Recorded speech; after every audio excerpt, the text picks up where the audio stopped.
Lumilitaw sa ngayon sa mga usapang trade at mga signing sa free agency itong si Nickeil Alexander-Walker, ang pinsan ni Shai Gilgeous-Alexander. Kasama ang Los Angeles Lakers bilang number 1 na potential destination para sa kanya at Brooklyn Nets ang pangalawa.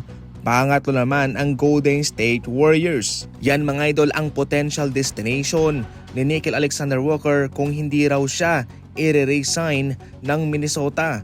Hindi siya superstar pero siya ay isang tirador sa 3-point line at isang magaling na defender. Ngunit mayroong nilinaw itong si Nickeil Alexander-Walker at ito ang kanyang sinabi: "I'll never burn a bridge.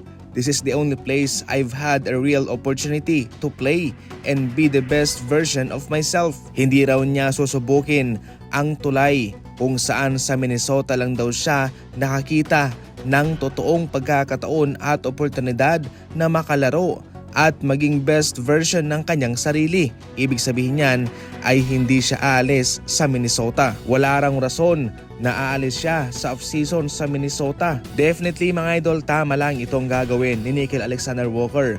Hindi siya aalis ng Minnesota sapagkat doon lang talaga siya bumagay at doon siya'y pinahalagahan sa rotation. Wala namang silbi kung siya'y aalis at pupunta siya sa ibang kupunan at hindi naman siya magkakaroon doon ng playing time.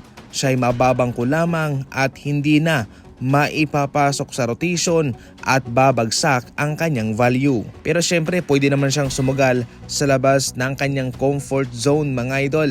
Mataas ang kanyang value dahil sa kanyang naabot sa season na ito at siguradong kikita rin siya ng malaking halaga. Samantala, speaking of value, itong si Evan Mobley mga idol, tumaas pa ang kanyang sasakurin bago makasampa sa All-NBA team. Itong si Evan Mobley ay mayroong kasalukuyang max salary na $224 million.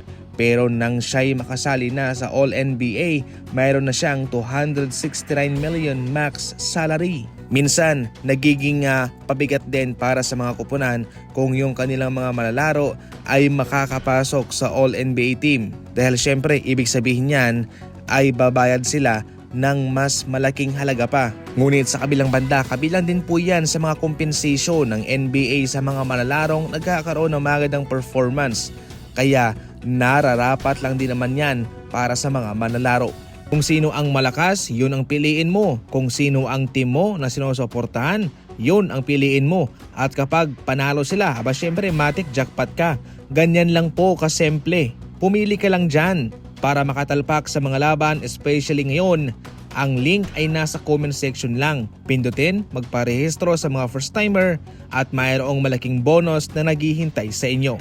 Tandaan, maging responsable lang po.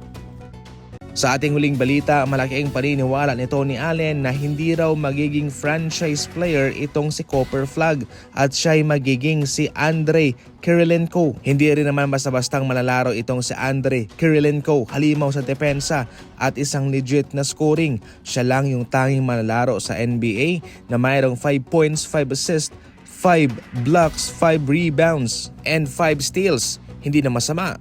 Itong si Andrei Kirilenko ay isang legit na star player, defensive monster at hindi na masama kung ikaw ay inihahambing ng isang veteran player sa ganyang mga manlalaro. Masyado rin kasing mataas ang hype kay Cooper Flagg na sa ngayon ay hindi pa naman nakikita kung ano ang kanyang magagawa sa NBA sapagkat yung ibang mga prospect ay nagbabago yung laruan kapag nasa liga na.